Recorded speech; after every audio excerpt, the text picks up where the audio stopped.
Chapter 42, Location, No Sky Limits. Nimbus worked with Taz planning the future weather systems so the season would be the least destructive. Tyrone was in charge of organizing the hurricane force troops, separating them from the strong to the strongest. Nimbus couldn't believe how good he felt working with Taz and Tyrone. It was the first time he felt such camaraderie. He was getting in the best shape ever, tough, resilient, and focused. He understood why Taz and the rest liked the excitement so much, as he too was feeling the powerful rush. But as the season progressed, with the force mostly practicing out to sea to review their tactics, the troops began to question the schedule. Taz had done his best to make the strikes in less populated areas, and it was just enough to get Nimbus in shape. But he noticed the grumbling. Deep down, Nimbus was still bothered working with the hurricane force and thought about what his mother would say. He would probably be a disappointment to the family like Taz. "I'm only doing this so I can learn more about the human reactions. And besides, we are only hitting certain targeted areas that need renovation. Out with the old, in with the new," he justified. But when Taz got all excited about his latest and greatest idea ever, Nimbus couldn't justify that. "I think I like the name Ida," Taz shouted through the strong winds at Nimbus and Tyrone. "I'm thinking we do a repeat performance in New Orleans. If we get this plan fired off soon, we could hit the same day as Katrina did 16 years ago." "Totally sick," Tyrone shouted back. "Seriously?" Nimbus said with a churning starting to build inside his mass. He hadn't questioned Taz up to this point, but when he saw the buildups of the hurricane force converging from all directions in the southwest Caribbean near Jamaica, he knew Taz had already implemented the plan, and it was going to be big. When the trio arrived, the movement of excitement started to circle around its leader, the Tasmanian Devil. Nimbus felt the electricity in the air and started spinning inside too. Most of the hurricane force cheered Nimbus too, as he floated next to Taz and Tyrone. It felt good, and he was actually proud that he was to be a part. All trepidation fell away as the excitement grew. He was the Nitro, and a part of the trio. Taz explained his plan to the electrified force and how being noted in the National Weather Center's Book of Records would give credibility to one of nature's necessities. Deep down, Taz knew it would not be one of the most destructive storms, but he wanted to be well remembered.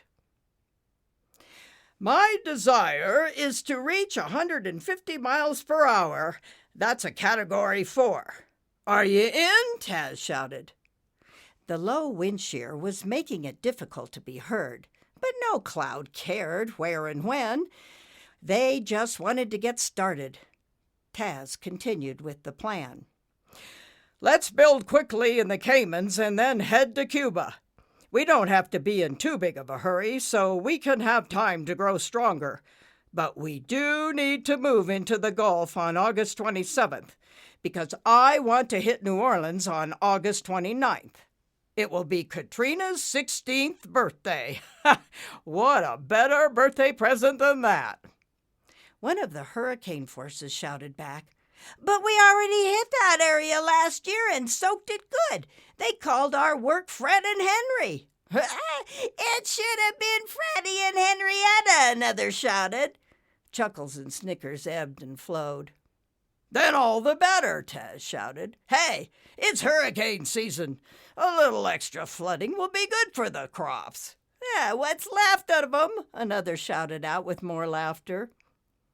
Nimbus was so caught up in the activity and excitement, he really had no idea what was about to happen. He was along for the ride and knew with his spinning abilities he would be able to keep up with the best of them. But Taz was going to keep his word to protect Nimbus. "You stay on the inside of Tyrone and me while we whirl around you and create a perfect symmetrical structured center. It's called the eye. We will form the eye wall so you are protected. But don't worry. You will get to observe everything. It's just a lot calmer. But I don't want to be calm, Nimbus shouted through the wind. I want to spin. You'll spin as we create the eye. The rest of the force will form around us as we hold the wall. Nimbus, I need you to be the Nitro and spin in the opposite direction to hold the space open once we have it formed. Got it? But I came to be part of one of them. You are part, but trust me, you are not ready for their kind of action yet. Then Taz grabbed Nimbus and shook him hard. Listen to me. If you do not do what I say, I will throw you out, and who knows where you'll end up. Do I make myself clear? Suddenly, Nimbus felt like he was Taz's son being ordered to mind. He had never seen this side of him before. Nimbus tried to speak, but nothing came out. Look, Nitro, you need to trust me.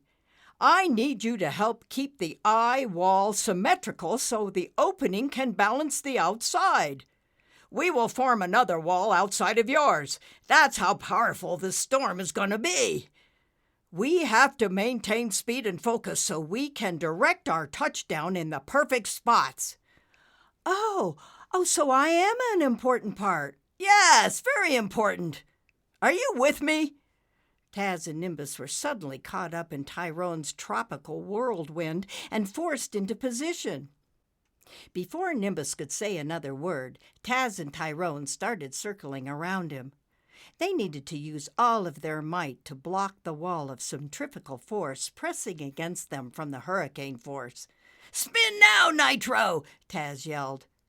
As Taz and Tyrone spun powerfully around Nimbus in one direction, Nimbus started his engines and spun in the opposite direction. This created a hole, the perfect eye of the storm. Good job, Nitro! Taz yelled. Now stay there and don't stop spinning. Roger that, Nimbus yelled. The exhilaration was beyond anything he had ever felt. Soon he was in a zone like a human marathon runner. It was effortless, and he gazed down through the opening that acted like a telescope. Nimbus lost all sense of time and was in a world all of his own. He knew, since hurricanes were part of nature, it must be important to do what they were doing. But was it? As he watched what was going on below, he was starting to feel more and more anxious. Old feelings started flooding back in as the rains pummeled the Gulf. Conflict between doing good and bad was drowning him in confusion. He saw roofs torn from houses and metal buildings blown away. Power poles toppled like dominoes, sparking in the streets as cars floated down a river under them. People looked like ants scurrying around, frantically seeking shelter. In some areas, the land was flattened as if the wind was a mega lawnmower, mowing down trees and structures in its path. Torrents of rain soaked and flooded as Ida headed further inland. It was so intense and deadly that Nimbus was trying not to black out. Enough! Nimbus screamed. They've had enough! As if the whole force heard him, they shifted their direction and headed northeast, with New York as their target. Finally, Nimbus could catch his breath as the hurricane started losing some momentum.